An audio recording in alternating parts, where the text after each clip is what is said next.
भाग 4. सेंटियागोच्या आयुष्यात मोठा बदल झाला. त्या अटॅक नंतर त्याला 50 गोल्ड कॉइन्स मिळाल्या आणि ट्राईबचा काउन्सलर बनवण्यात आलं.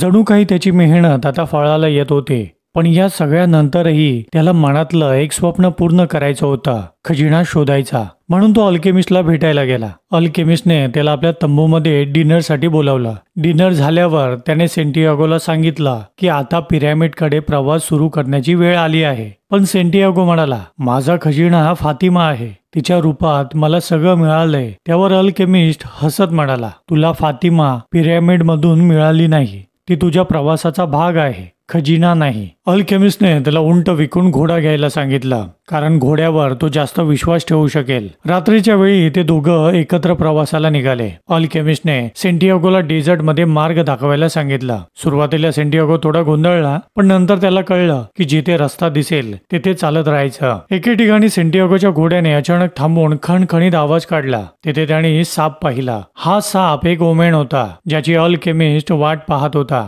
पण सेंटियागोचा जीव अजूनही फातिमा मध्ये अडकलेला होता. त्याने अल्केमिस्टला ओएसिस मध्ये परत जाऊन फातिमा सोबत आयुष्य जगायचं आहे असं सांगितलं. यावर अल्केमिस्ट म्हणाला, जर तू असं केलंस तर काही काळासाठी तू आनंदी राहशील, पण खजिना शोधायचं स्वप्न सोडल्यामुळे आयुष्यभर तू दुःखी आणि अस्वस्थ राहशील. खजिना शोधणं ही तुझ्या नशिबातली गोष्ट आहे. सकाळ होताच ते पुढच्या प्रवासाला निघाले. फातिमापासून दूर जाताना सेंटियागोचं मन उदास झालं. अल्केमिस्ट त्याला म्हणाला, जर फातिमाचं प्रेम खऱ्या अर्थाने तुझ्या नशिबात असेल तर ती नक्कीच परत येईल. हे ऐकल्यावर सेंटियागोचं मन शांत झालं. प्रवासादरम्यान त्याने डेझर्ट मधून खूप काही शिकलं. युद्धग्रस्त भाग टाळत ते वेगवेगळ्या ओमेनचा आधार घेत पुढे चालत राहिले. रक्ताचा वास येताच त्यांना कळायचं की आसपास कुठेतरी युद्ध सुरू आहे. प्रवास जितका कठीण होत गेला तितका सेंटियागो जास्त शिकत गेला. प्रवासाच्या शेवटच्या टप्प्यात त्याने एक मोठ्या ट्राईबने पकडलं. सेंटियागो आणि अल्केमिस्टला त्या ट्राईबच्या चीफ समोर उभं केलं. अल्केमिस्टने ट्राईबला सांगितलं, या मुलात एक अशी ताकद आहे